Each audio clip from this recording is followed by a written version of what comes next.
ನಾನು ನೋಡಿಲ್ಲ ಅದ್ರ ಬಗ್ಗೆ ಕೇಳಿ. ಈಗ ಯಾರು ಹೇಳಿರೋದು? ಯಾರು ಹೆಸರು ಇಡ್ಬೇಕಂತ ಇದ್ದಾರೆ? ಯಾರು ಇಡ್ಬೇಕಂತ ಇದ್ದಾರೆ? ಯಾರು ಇಡ್ಬೇಕಂತ ಇರೋದು? ಯಾರು ಹೇಳಿದ್ದಾರೆ?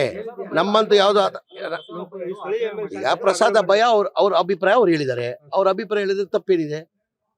ಅವ್ರ ಅಭಿಪ್ರಾಯ ಹೇಳಿದ್ದಾರೆ. ಅವ್ರ ಅಭಿಪ್ರಾಯ ಪ್ರಸಾದ್ ಅಬ್ಬಯ್ಯ ಅವರು ಟಿಪ್ಪು ಸುಲ್ತಾನ್ ಮೇಲೆ ಅಭಿಮಾನ ಇಟ್ಕೊಂಡು ಅವ್ರ ಅಭಿಪ್ರಾಯನ ಅವ್ರು ಹೇಳಿದ್ದಾರೆ. ಅವರು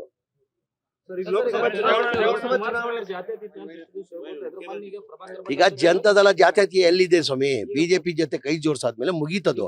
ಅದು JDS ಅಂತ ಇರೋದು. ಎಸ್ ತೆಗಿಬೇಕು ಅವ್ರೀಗ. JDS ಜೊತೆ JDS ಇರೋದು ಈಗ JDK ಮಾಡ್ಬೇಕು, ಕೋಮುವಾದಿ ಪಕ್ಷ ಅಂತ. ಈಗ JDS ಸೆಕ್ಯುಲರ್ ಪಕ್ಷ ಅಂತ ಇದೆ. JDS ಅಂದ್ರೆ ಏನು?